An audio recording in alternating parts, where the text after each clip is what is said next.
bringing us to section D, presentation and action items. An update discussion is our first item regarding the COVID-19 schools reopening plan for 2020 and 2021 school year. Marcy. Thank you so much. And so this will be our seventh board presentation regarding the reopening plans for the start of the school year. All right, so Julie and I will do this presentation this evening. So we know that we're in phase one. That's where we've been since August 19th, the first day of school. We begun phase two, and later this evening on our next agenda item under section B, Mr. Eric Sable, our Director of Student Services, will provide a student services update. So I did leave some slides in here regarding phase two. And Julie, if you can go to the next slide. But I will just save, I won't steal any of Eric's thunder. So, but this is what phase two looks like, or these two elements. And so Julia, next slide. Thank you. You get to be Vanna tonight. And so where we are looking now is into phase three. And in accordance with the information I shared with the school community and the board last Thursday, we are looking to begin phase three coming up soon in the middle of October. One of the great pieces of news we learned today is that Marin County has indeed remained in tier 2 red, and that schools are now permitted to open. We are happy that Marin has holding and or decreasing those numbers, and let's keep up the great work because the fewer numbers we have, the more that gets to open and occur. So our hybrid model, which is where we're looking to next, we've been talking about this for at least 3-4 board presentations, as well as in our survey that we provided to parents back at the beginning of August. Our hybrid model is divided into two cohorts, A and B, with 2 days of in-person instruction per week. And the reason that we landed on the A-B days is to be able to provide, oh, sorry, Julie, if you could go back. Thank you. If we could be able to provide more thorough disinfecting between the cohorts. When we did look at like an AM PM model, for example, that would allow maybe at the most an hour between cohorts, between the AM group and the PM. And so looking at A-B days as being able to provide more opportunity for more thorough disinfection. And also because we know that we can't have, we need to have our students divided into cohorts. Each class will be in a cohort in order to maintain 6 feet of distancing. So that we made the determination back probably late July, early August with that. It was in the survey that we provided parents, letting them know that one of the reasons for the cohorting was because of needing to maintain the 6 feet of distancing. So at this time, we don't have our eyes set or sights set on when phase 4 will begin. Phase 4 is an in-person for 5 days a week with a shortened and or modified day. But at this time, we're just looking into phase 3 in order to maintain the cohorts. And I haven't heard or seen anything from either the county or the state, which would be relaxing any of the distancing requirements or face covering requirements for that matter. That is still holding firm. So as we enter into phase 3, all right, Julia, now next slide. We are preparing.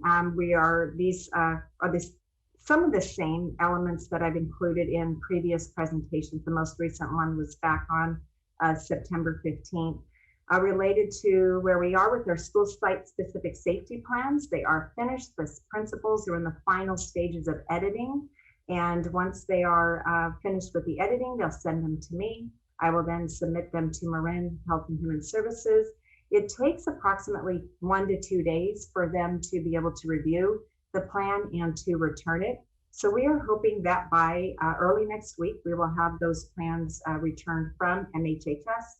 And then once that happens, the sites will get them posted on their web pages, respective web pages. And we also have our COVID-19 continuity of learning webpage on our district website, and we've now entered a new location for those to be placed there. The other item that's been very critical to Ross Valley, and as far as I know, we are the only district in Marin that has begun to create a health and safety handbook. My understanding is that it has been also considered and worked on with the Marin School Nurses Association and the County Health Department.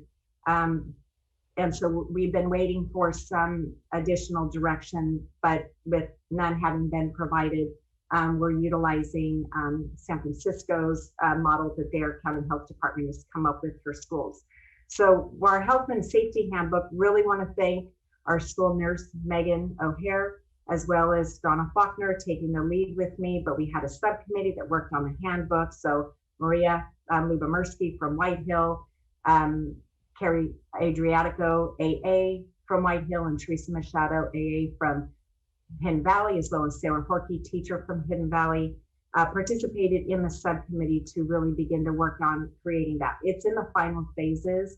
And so we wanted to also, we're waiting for our, to post that once our school site safety plans have been submitted to the county, but they should all be ready and going together. And the reason that we wanted to create the handbook is a lot of what families as well as staff want to know is what will be the requirements for a student to be, for example, excluded from school because of symptoms. What symptoms are those? How will we know? What will be the requirements for dropping off, picking up in the event that a child does need to go home for whatever reason?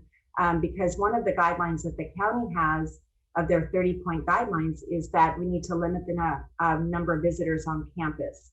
And so we needed to make sure that every aspect of, from the time the family leaves the house in the morning until they arrive at school, and from the time that the children are dismissed from school, that everything is laid out so it's really clear to families that they know what the in-person environment is going to look like. So that's been really important and critical to us to create. One of the other things we're planning for in-person instruction is orientations. We want to be able to teach and practice the health and safety protocols, and that we also know in order to have, as we prioritize health and safety as every single bit of everything that we're doing to be able to begin in-person instruction, a big part of that is to coordinate with public health related to testing and contact tracing. So for schools, we are going to have all of our employees tested before in-person instruction begins, and then 2 months thereafter. But we cannot require children or require families to have their children be given a COVID-19 test prior to starting school, nor can we require it once school begins. So that's another aspect of our health and safety handbook, is to really try to lay out for families what are the expectations. We need to all look out for each other because we are one community. And we want parents to know when they're making the decision as to whether or not they choose the hybrid model or they choose to remain in the virtual learning academy, that they know what everything is going to look like when they, for whatever, if they do choose the hybrid model. As I mentioned before, finalizing negotiations, filling vacancies, where they arise in certificated and classified, and then of course, needing to have a substitute pool, because in the event that any of our teachers are to be sick or to be out for personal necessity, whatever it might be, that we need to have someone take their place. And then a big component related to this shift is, just as we're providing the orientations to teach and practice health and safety protocols, we'll be working with the teachers so that they have support related to this simultaneous in-person and virtual instruction. And then let's see, outdoor learning environments has been asked about, and as we reported in previous presentations, every school site has determined outdoor learning environments. What we know is that no class will be able to remain outside all day long. And also it will change the type of teaching that a teacher would do, because if we think about an room environment for teaching with a whiteboard, with access to computers, materials, those kinds of things. We just weren't able to secure an outdoor learning environment that way. And so what occurs in the outdoor learning environments will be different than what the kids get when they're inside of a classroom. Finalizing hybrid schedules, they're just about done. And then, of course, assessing and purchasing any tech needs for simultaneous in-person and virtual instruction. So those are the very last bits that we have. Most of those are well on their way. And as we anticipate the first possible date of our phase 3 for hybrid model, which is a mix, a hybrid model is a mix of in-person and virtual instruction for the kids. And then, of course, any family may choose to remain in Virtual Learning Academy. But the soonest that we will return to the in-person instruction or begin our hybrid is October 20th. So we're on the lookout for that date coming up.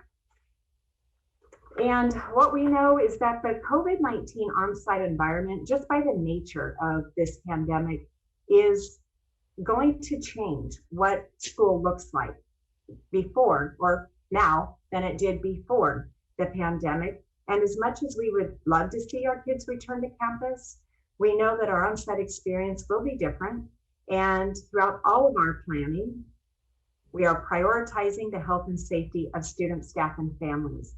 So we are now given the green light by the county to begin, and by the state to begin in-person instruction.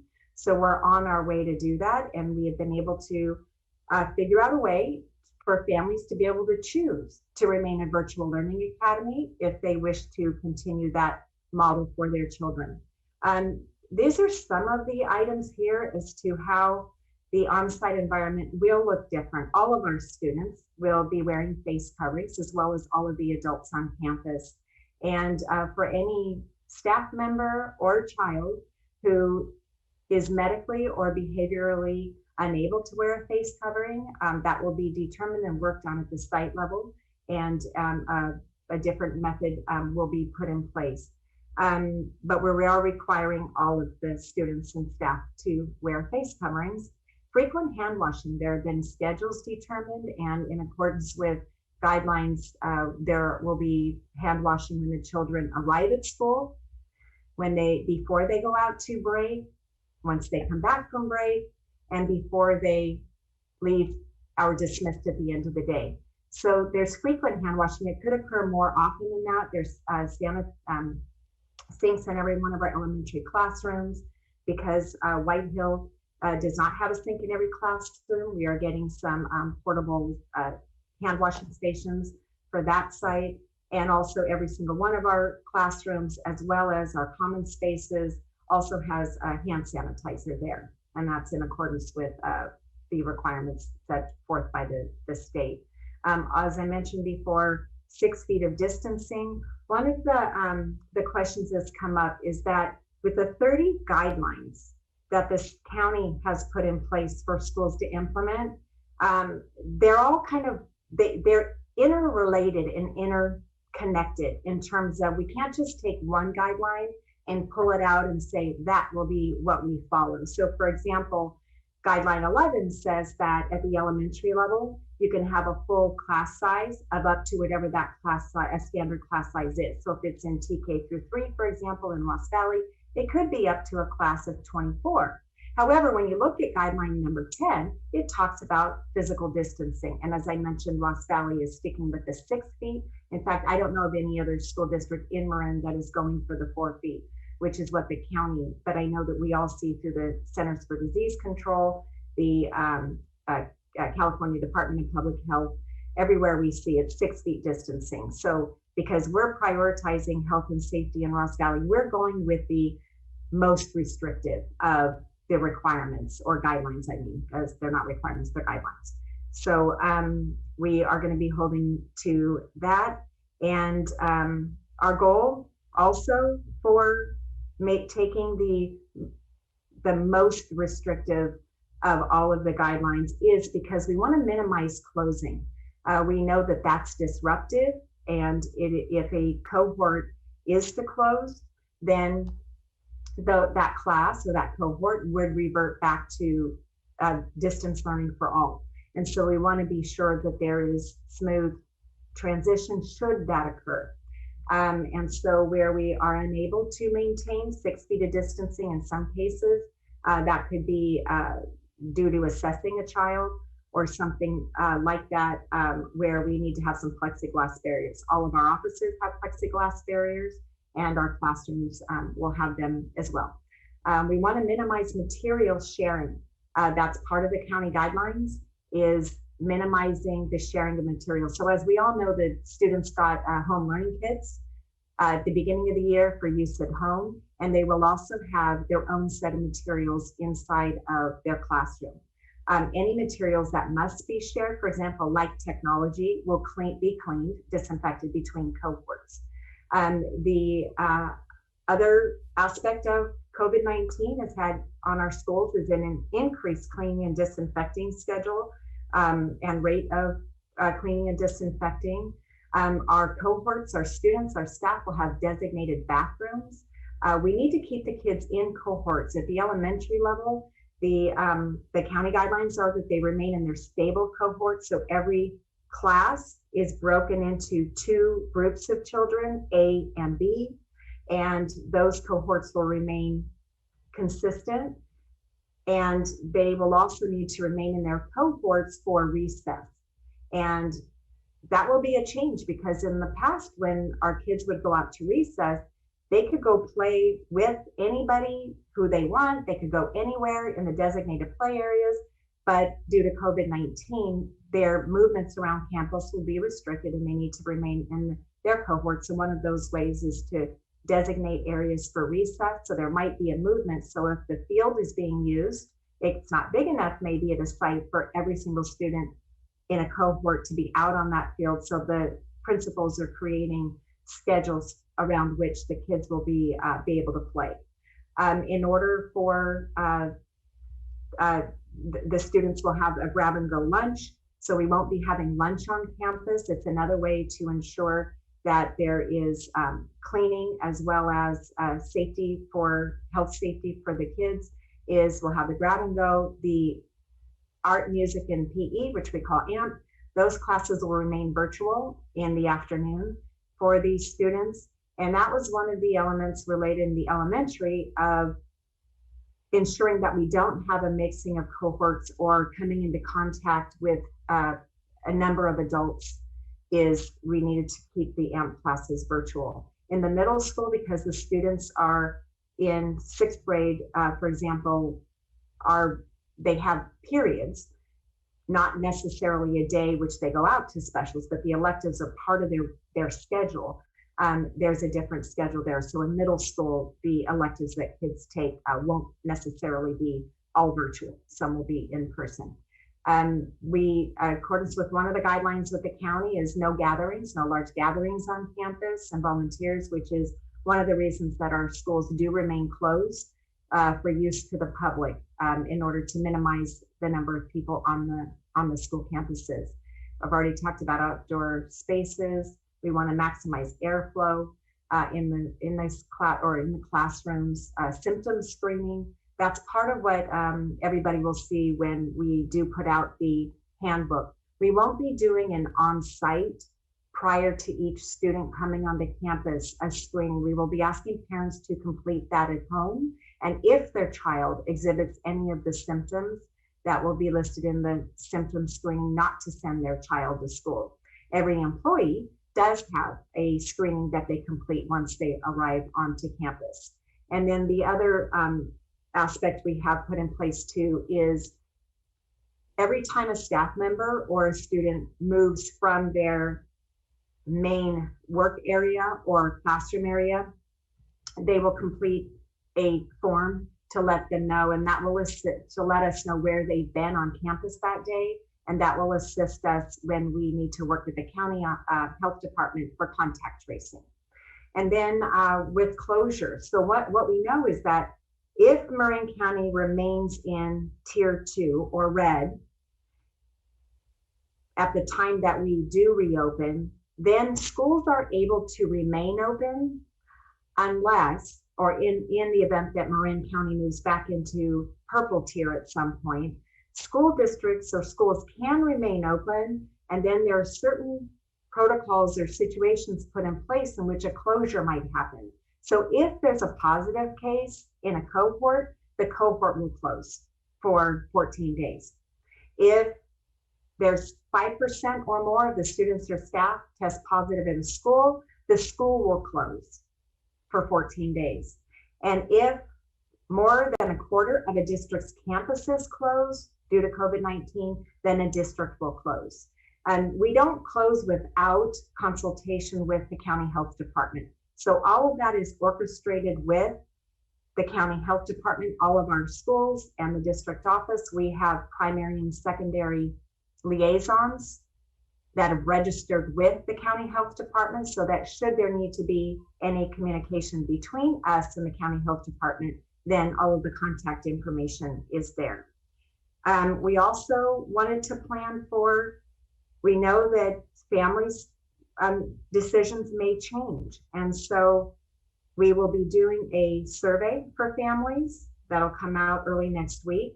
And that it will give them the option to confirm if they wish for their child to be in a hybrid model or to remain in virtual learning. And in that cover email, we will include the site-specific plan. So these surveys will be specific to individual sites. We will include the site-specific plan, the district's handbook, as well as the site's hybrid schedule. We anticipate parents may have changed their mind since they last completed the survey, which was done at the beginning of August. And we want them to be able to have all of the information so that they're making an informed decision for what they feel is best for their child or children. At this time, what we know is that we're looking to bring back TK through 6th grade students that week of October 19th. Beginning on the 20th. Our 7th and 8th grade, we don't have our schedules finished yet, and we're not ready to be able to say what date our 7th and 8th graders will be back. So they'll be remaining in virtual learning. And so once we reopen or begin hybrid, if families have changed their mind and they wish to change the option, then they will be able to do so. Of course, the date that change would begin will have to be orchestrated with the site principal. In terms of there may be a timing issue related to when the child might start the other program or option. And so we'll just be working that out at the site level. Our goal is to minimize disruption, which is another reason that we are very proud of our hybrid model in terms of what we believe is the health and safety of the students and staff. And also that the way we've designed the class assignments is that should a family wish to stay in Virtual Learning Academy, then they won't have to change teachers. Now, something could change, it could be different, but that's how we're planning right now. We don't have any indication that we won't be able to maintain the students in Virtual Learning Academy in the same class that they have been in since the school year begins or has begun. All right, so on to the next slide.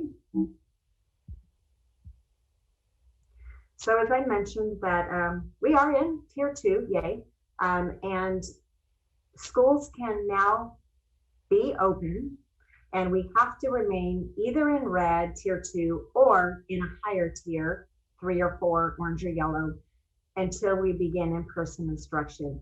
If for some reason before Ross Valley School District does reopen, we move back to the purple tier, then the only way that we can begin our hybrid model is if we apply for and receive a TK through 6th grade waiver. The waiver is only applicable to TK through 6th grades.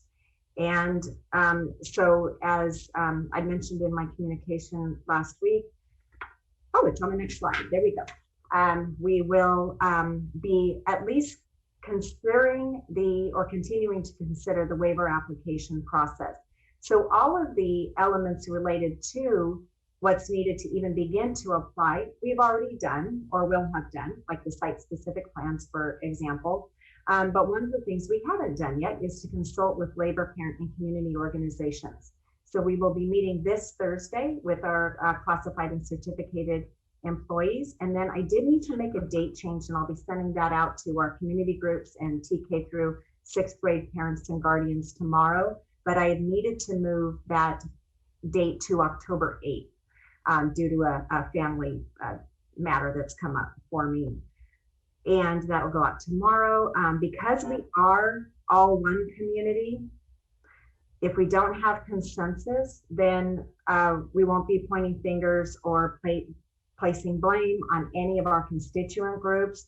We will, though, continue to work toward ensuring engagement and access for all of our children, and of course, continue to work toward being ready to reopen when the time is right. So that, of course, would be if we don't have the waiver, then we would need to wait until Marin County moves back into red, orange, or yellow.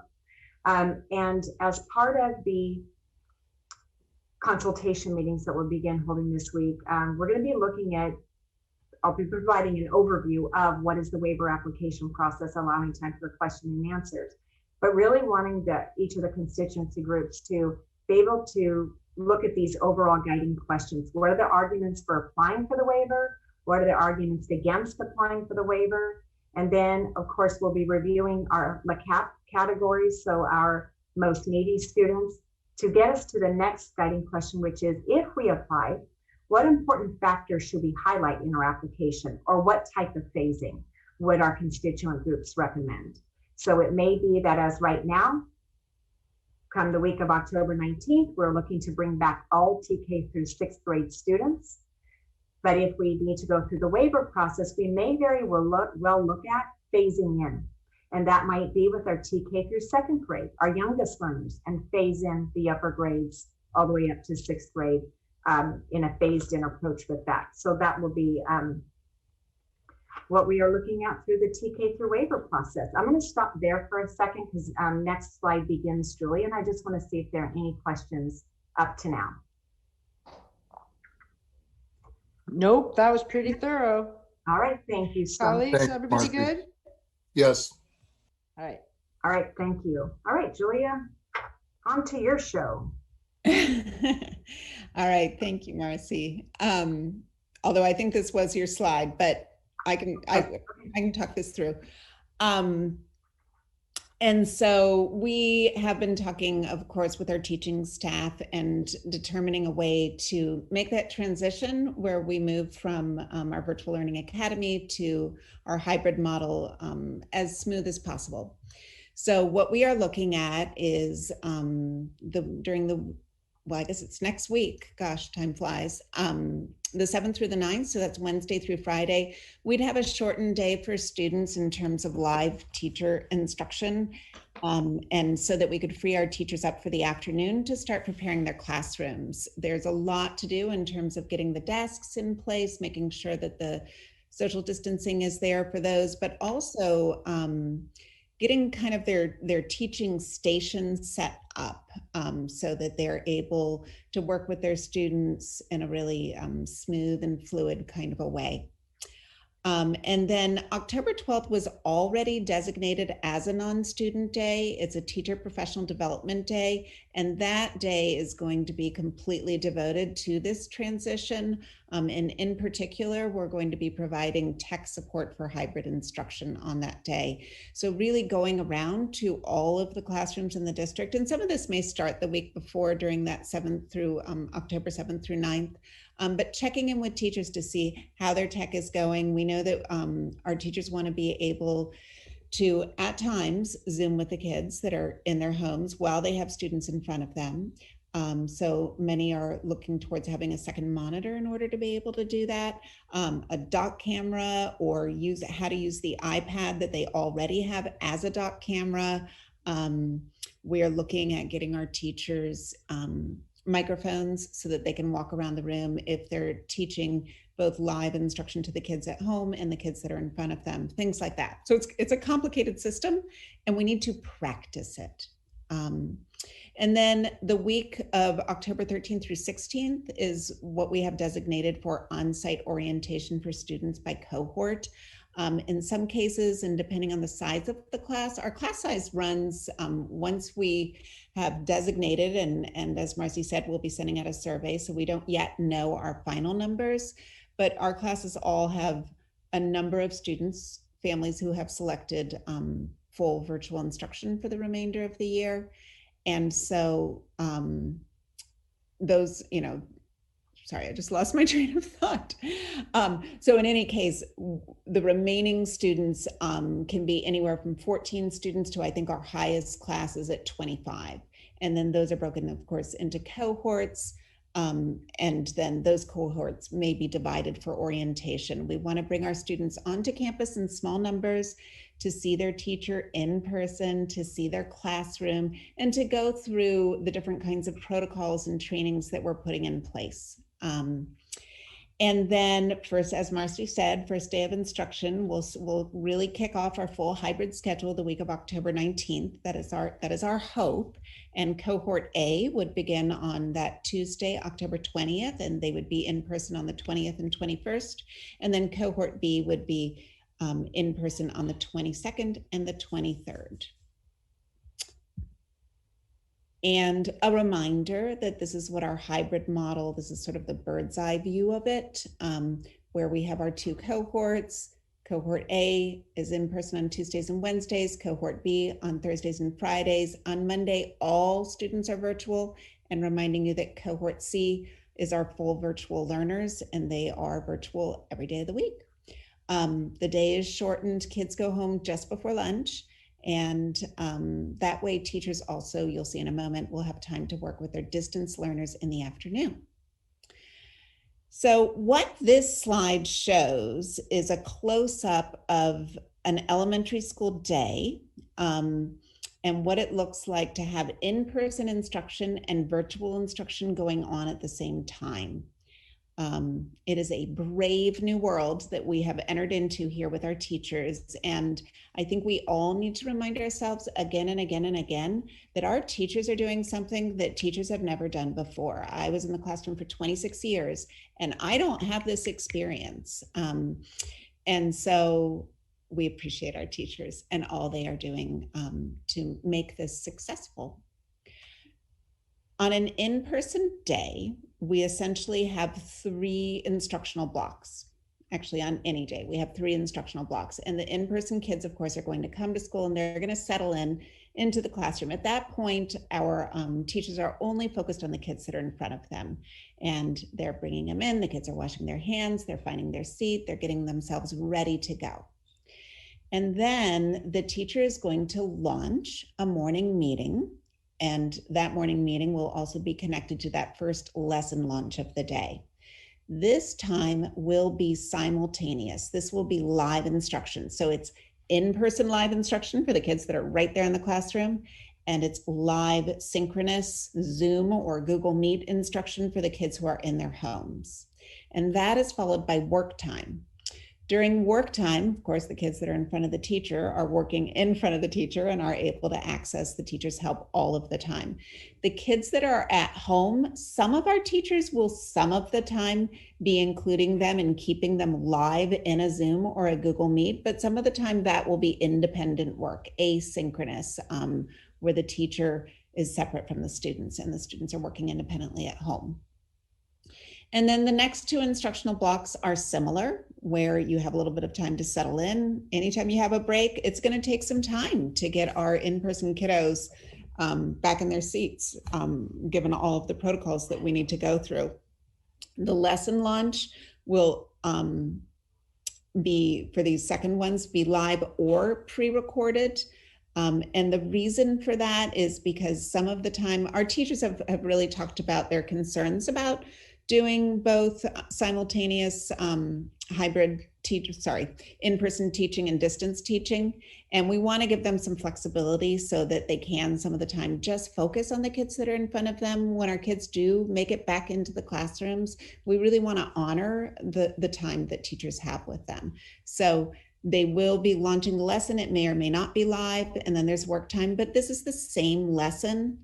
We did talk about in the 3rd instructional block, some of the time, this may be a different lesson. So for example, a teacher may have a really fabulous hands-on science lesson that they want to do with students. And they may do that in person here. and the kids that are learning at home would have a completely different lesson to work on. And then when it's this, in this case, we could call this the B group, when it's their turn to come to school, they would have that fabulous science lesson. And the A group is now at home doing the independent asynchronous work. Kids go home at lunch, so there's a dismissal in here. And then in the afternoon, for in-person kiddos, this could be some independent work. It's also some transition time, some travel time. They're going from school that's in a school to school that's in a home, and then they have their AMP lesson. This is really critical, however, this virtual learning support block. This is a period of time that our teachers have with students every day, only with the students who have not been in person, so that they have time to check back in with them and see how they're doing. And that's especially important for our cohort C. I know that this is very tiny, but this gives you a sense of where we're going with our schedule. This is at the elementary level, and this would be for grades 1st through 5th. Our kindergartners have fewer instructional minutes, and their day will end, their in-person day will end at about 11:30. So their schedule looks a little bit different. But you can see here the 3 instructional blocks. Green basically means it's live. The darker green would be in person. The lighter green would be simulcast, Zoom or Google Meet. And you can see that, of course, when cohort A has these in-person days with this live time, here's what cohort B is doing, and the reverse is true as well. And you can also see where this virtual learning support is taking place. If you were to look at cohort C, our full Virtual Learning Academy learners, their schedule would have these days here. It would look always this kind of blue and green area here with the asynchronous learning, but every day from Tuesday through Friday, they would have virtual learning support. And a reminder that Mondays remain full distance learning for all of our students, so that there won't be much change there from what families are experiencing now on Mondays. This is a draft of a 6th grade schedule. And as Marcy said, we're bringing our 6th graders back first, largely because with our 6th grade students, they either have 2 academic core teachers or 3 academic core teachers, which is quite different from what happens in 7th and 8th grade. And so in this schedule, this is a sample schedule for a student who has 2 teachers for 6th grade, 2 academic teachers. So again, we have full distance learning on Monday, and this is a day, just as takes place right now at White Hill, where teachers are seeing every one of their class periods. And then Tuesday and Wednesday is when cohort A would be coming in for live instruction. And one of those days, they begin with an advisory where they fill out a little check-in form to talk about how things are going. And you can see over here, these are your virtual learners. And so this is what's happening with cohort A. And then this is at the same time, this is happening with cohort B. So both A and B and C are completing that check-in form. And it's also a time for office hours. This is a little tricky to understand, please bear with me, but currently in a 7-period day for a 6th grader, 6th graders either have their enrichment class and PE class during 1st or 2nd period. So in this case, one class here, this is a little hard to explain, but for example, let's take Ms. Hickman's class. So if a student has Ms. Hickman for homeroom, then 1st period they'd be with Ms. Hickman. They are still with Ms. Hickman here. And then after lunch, when they go home, they would have their enrichment in PE in an asynchronous virtual mode. And then many of our students have a 0 period, and that would take place at the very end of the day. On this second, kind of the twin of the in-person day, the students have the same teacher here. So Hicks is working with, I can't remember which teacher she's working with, but her partner teacher would have these same students these 2 days. So the students are going to see both of their teachers, but they're not going to be crossing classrooms during the day. And then these students would go home again. There's a time for office hours. And then our students currently take a course called 21-6 during 7th period, and that would take place at the end of the day. much like was the case for, or is the case for elementary, when we have an instructional block, so this third period here could be considered is an instructional block. It matches up with this third period over here where there's a live lesson launch, and then the students are in work time mode. And that could be asynchronous, or a teacher might want to place them into breakout rooms. I know a lot of our teachers use individual breakout rooms so that every child is in their very own breakout room, but the teachers are able to maintain live connection with students. Lots of details here in the schedules. I do want to thank everyone who has been involved in building these schedules, and that would include our DLIGHT, our district group of teacher leaders who've been providing lots of feedback and who worked very carefully with their site staffs to help develop these. And then of course our administrators, our site administrators have been working hard on these, and they've gone through many iterations and probably will be tweaked a little bit more. At the elementary level, sites do have the ability to kind of make some minor changes to the schedules to make them meet their needs. We recognize that we may need a staggered beginning of the day, a staggered ending of the day, staggered breaks. And so the schedules that you see here, when it says draft, it's because they are a draft and they are going to change a little bit based on grade levels, based on sites, based on the needs of teachers. And that is the end of my portion of the presentation. Any questions or comments? This is Ryan. I have one, if you go back a few slides, that was in regard to the COVID-19 on-site environment. First of all, I just want to say this is an amazing body of work.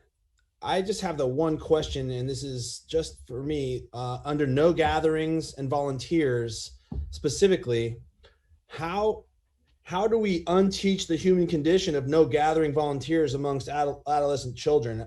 Because everything seems so thought out here.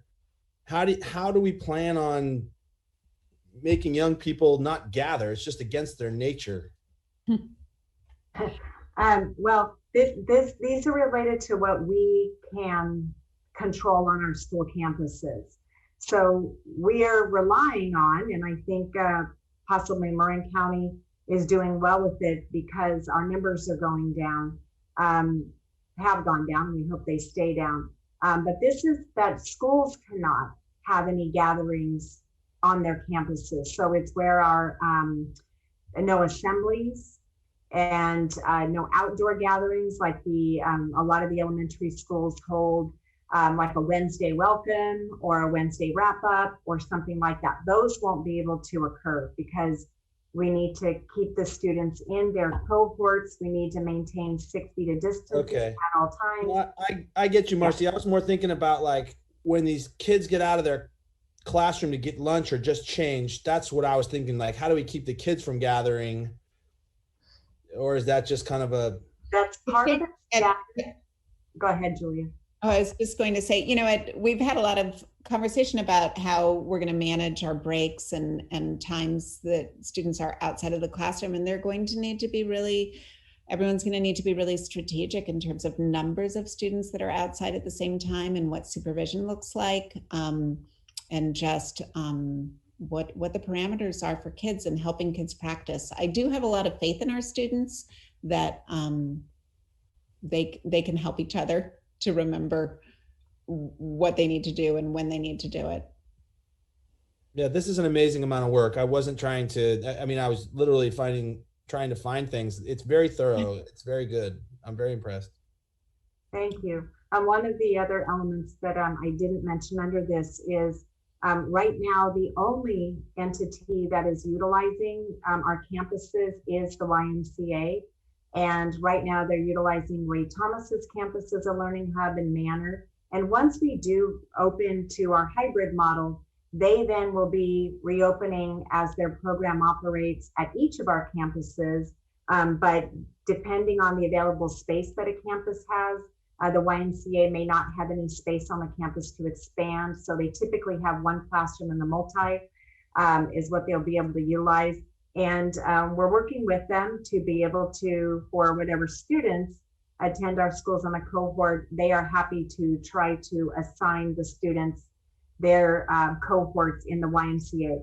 We're not a daycare provider, as we all know, and so we will do our best to work with the Y, but we won't have, and with this is what I thought you were getting at, Ryan, is outside of school, what is the district's responsibility or opportunity to support the families gathering or not? We don't have any really opportunity there, other than we hope that by our handbook and by what everything is put out there in the news and social media, that families and students will go by what are the requirements in order to keep themselves as well as their teachers, staff members, and families healthy. So we're doing everything that we can and where we have control, which is our school environment. And that's the work that we've been doing, is to plan for those scenarios of what we're looking for in person. All righty, any other questions? Nope, except just a great big resounding thank you. Thank you. I know that it's also a moving target, and you guys have, you get things all squared away, and then there comes along a new additional component. So I really appreciate your flexibility and continued thoroughness. Thank you, I appreciate it. It's been a definite group effort and really relying on a lot of people to make all these plans come together. There's no way we could do it in a vacuum or with just a couple of people. It's been a real group effort. Well, So, I think you could do it really, really fast. It's just, it wouldn't work. oh, it So- wouldn't at all. And we really want to minimize any type of a closure. Really, we do. We want to keep that consistency for kids. And we're hoping, though, that by coming up with the plans that we have, that it'll meet all of the varying needs of what parents are hoping for and desiring. Yep. Being able to, have choices and options here. Marcy, it's Mark. Thank you also for going to the extra step in terms of the safety handbook and all the work that's going into that. I mean, that's another important element of transparency across all the stakeholders, parents, families, children, certificated, classified, administrators. It's important, and thank you for doing that. You're very welcome. We too felt it was very important to have in place before we ever considered bringing any students onto campus. This is Annalisa, and I just want to agree with my colleagues and say thank you so much for the incredible effort at tackling the moving targets that you're tackling and trying to do this in a way that satisfies the needs of so many different stakeholder groups. I know it's a balancing act, and you are doing the very best. So thank you for that. Thank you. All righty. Anything else, colleagues, or shall we move on? Ready? Okay. Oh boy, it's section D2, student services update.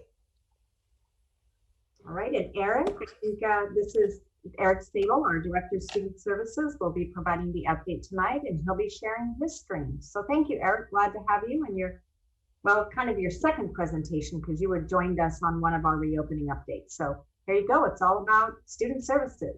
That's right. The training wheels are officially off, and work for Rainy. Let's wait a second. Have you begun to share your screen? No, not yet. Not yet. I'll wait. Okay, great. Okay. I'm going to start now. Okay, wonderful. Okay. And let's see here. Here we go. All right. Thank you, everybody. Marcy and Julia, for just a terrific presentation on all the work so far. And certainly the update from the Student Services Department is going to look to build on that tremendous foundation. And let's be mindful of the fact that this didn't start August 19th, day one of school this year. This work launched even before we had to go to school closure in mid-March. Truly an incredible effort, and done in partnership with neighboring districts, with our County Office of Education, County Health Department, and other community partners with parents. It really is amazing to see. And let's just remember that rather than focus on the many challenges and problems that we're having to overcome on a daily basis, let's remember to celebrate the incredible victories that we've experienced. Tomorrow will be day 30 of school. That's incredible that we're 1/6 of the way through the school year. But I want to make sure in this presentation that across all the many aspects of the Student Services Department in operation, that we're really highlighting the amazing work happening. The core values that drive our work as a team, not just in student services, but of course as a whole district and community, is that sense of cohesion. We know what our purpose is, and we're going to do so in a way that's aligned and built on teamwork, compassion for each other, of course, for our students, for our parents. These are the most challenging times, and we need to really up our game when it comes to really leaning into each other's humanity. That's what it's all about. And that's what education is. Education is about humans coming together to make a better future and present.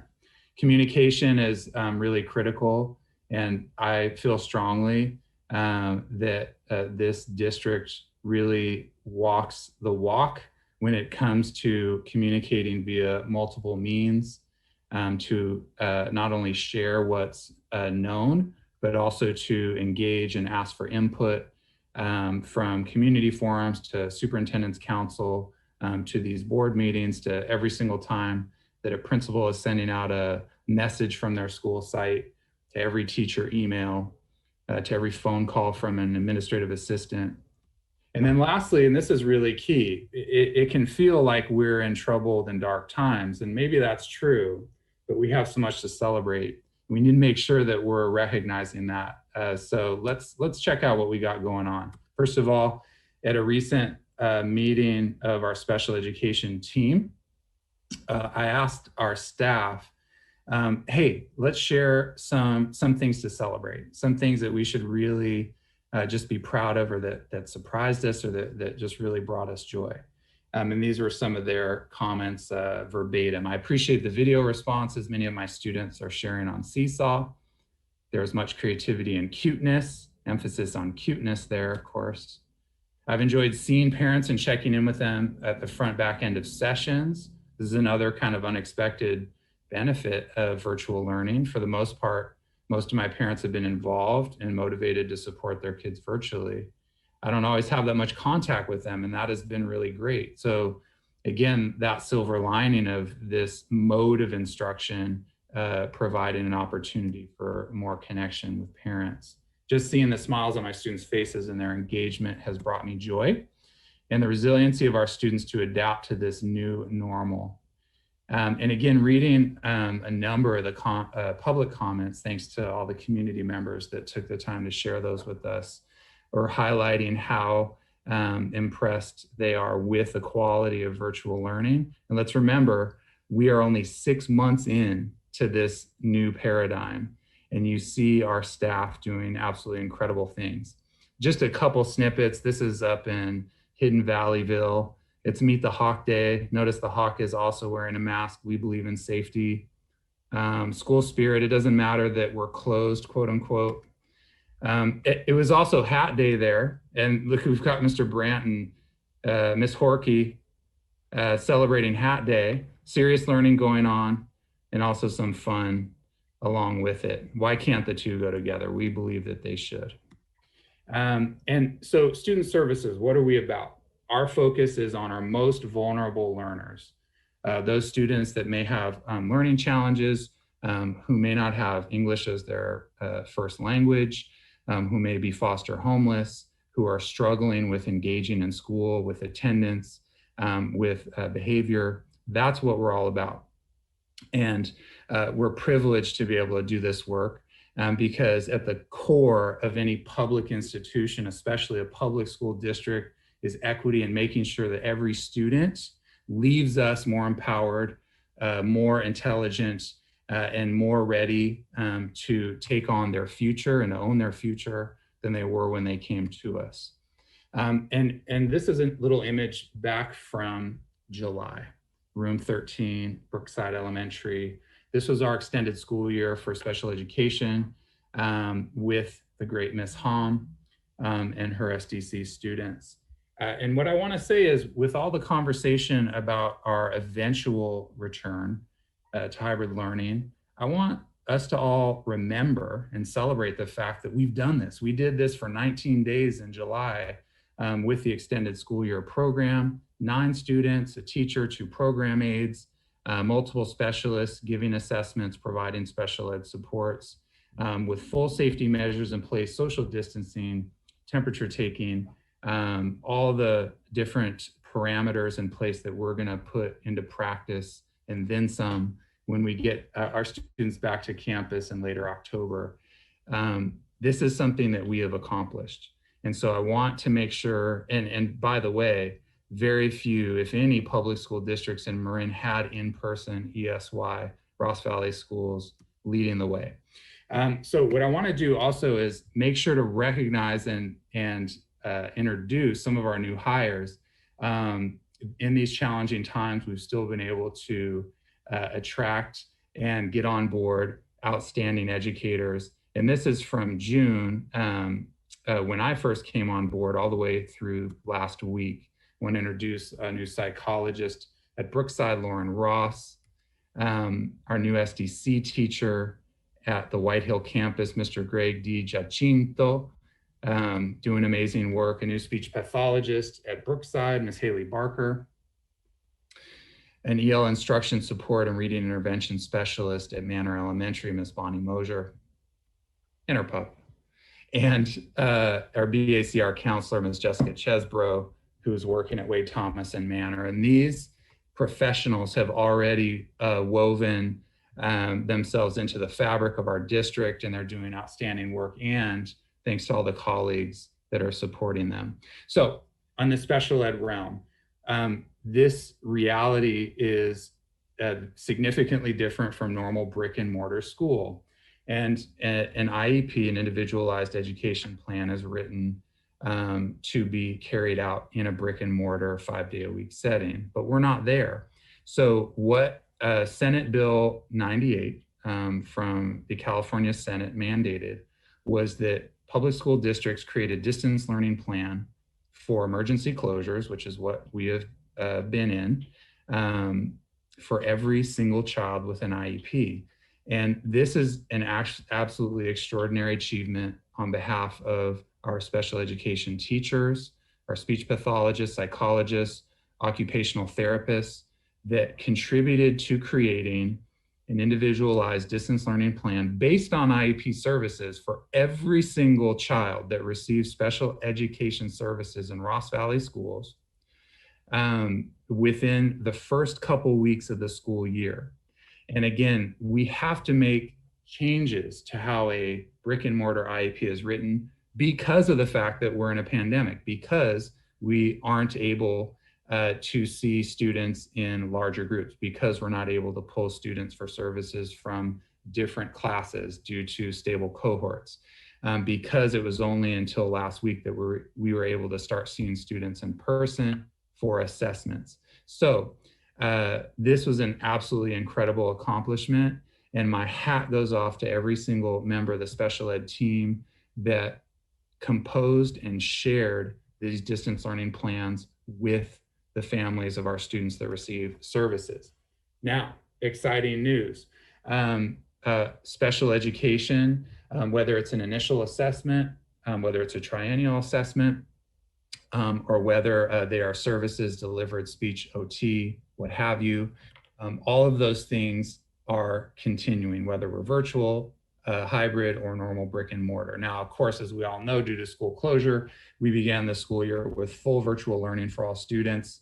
And special education virtual services began across the board the week of Labor Day, which was also the normal practice. Starting last week, we began the first step of our phased re-entry of students to campus by seeing students individually for special education assessments. And I'm going to show you an image of that. So this is one of our special education professionals giving an assessment to a student. Notice what we have. We have the protective gear, both in terms of the humanity shield. We have the plexiglass shield there. That's kind of hard to see. We have the distancing, and we have them doing their testing outdoors.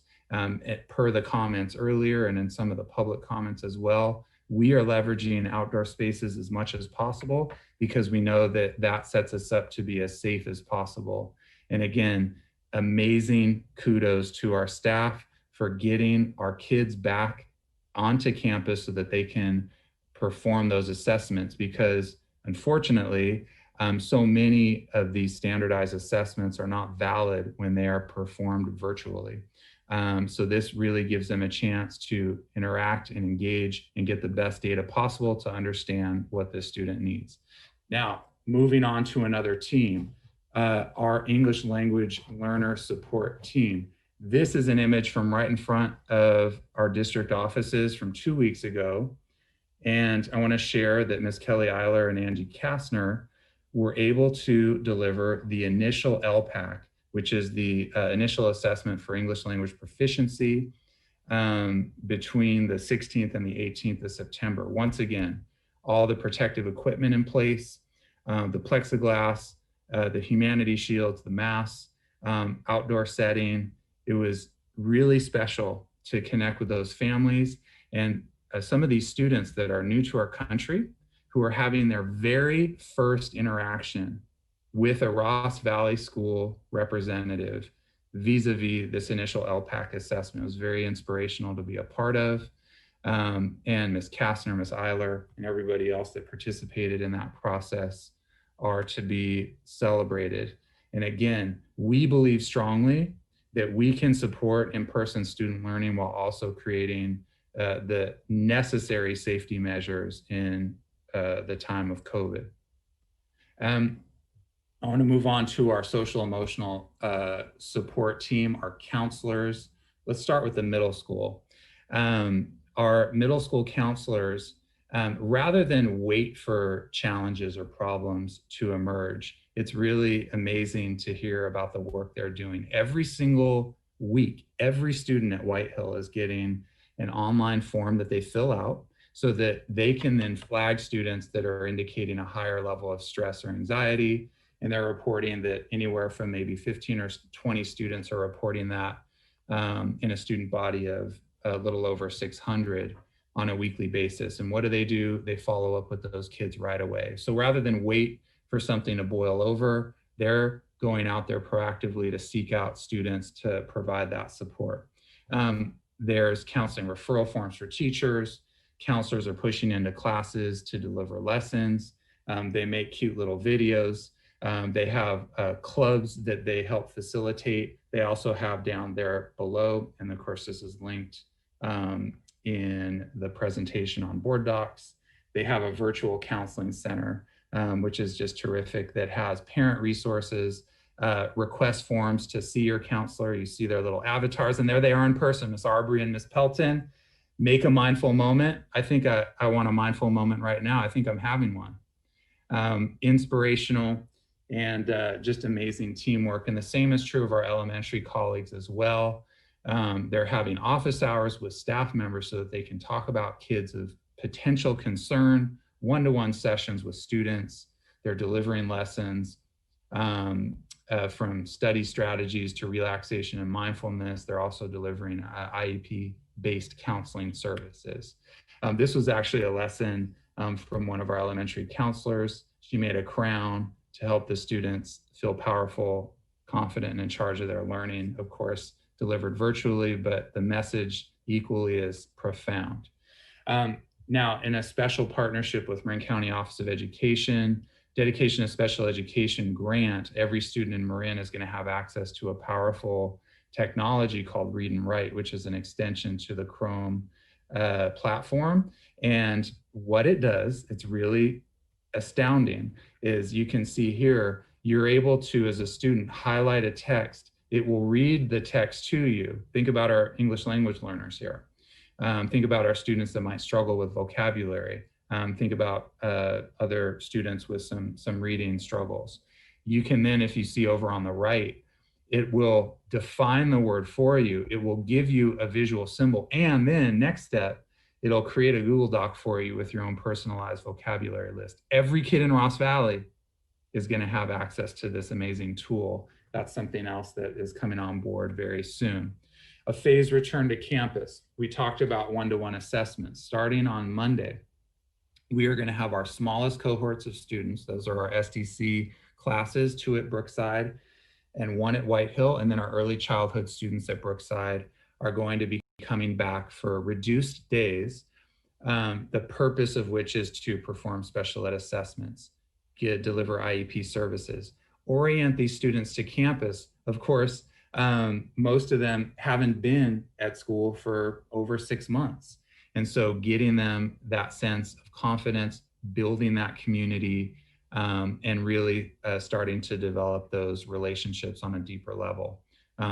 The teachers are working so incredibly hard, our program aides working so amazingly hard, the principals, the admin assistants, who are making sure that all the necessary information, the safety information, the emergency contact information is all in place before this happens on Monday. And a huge shout out to my admin assistant, Ali O'Meara, who on the back end is doing such amazing work to coordinate as well. This is an example of our communication to parents about what we expect of staff, students. This is not the complete form, it's just a snippet of it. And staff, students, and parents, what we expect in terms of, as Marcy mentioned earlier, our expectation that everybody is utilizing protective equipment, masks, face shields, plexiglass, social distancing. These are the principles upon which a safe return to school are built, and every parent receives this and signs off on it. We are focused on learning, safety, and the well-being of all. As you can see here, Brookside Room 13, it's all ready to go. It's ready for kids. Everything is dialed in, and we as a team, including parents, are committed to seeing this phased return of students to campus be entirely successful and empowering for our most vulnerable learners. Again, I really appreciate your time and want to open it up to any questions there might be.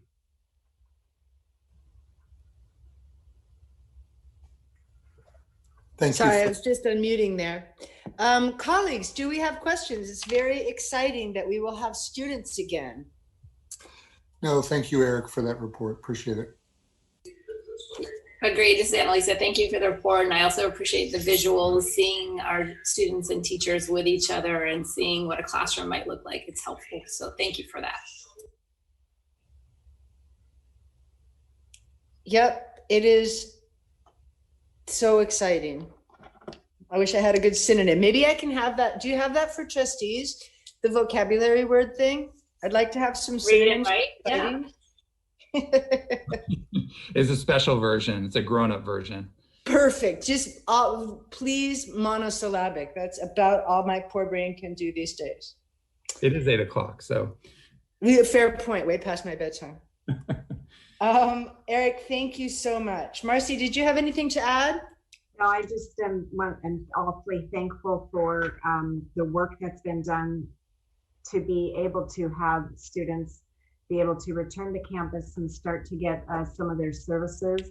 And I do think that, as Eric talked about with their extended school year program, that did run successfully for its entirety of its session, and with no difficulties or troubles. So I do think we have some practice there and some work being done and some eagerness on the part of staff and students to get back together and on campus and to work together. So I think this phased in approach of how we're going back into in-person instruction is very well considered and thought out and planned, and just want to again thank everybody for all of their hard work to get it off the ground and up and running.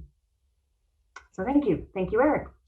Eric, it's Wesley. I just wanted to thank you for your presentation. I enjoyed it very much. Thank you. The kids made it cute, so I didn't have anything to do with that. Moving on then, thank you again, Eric.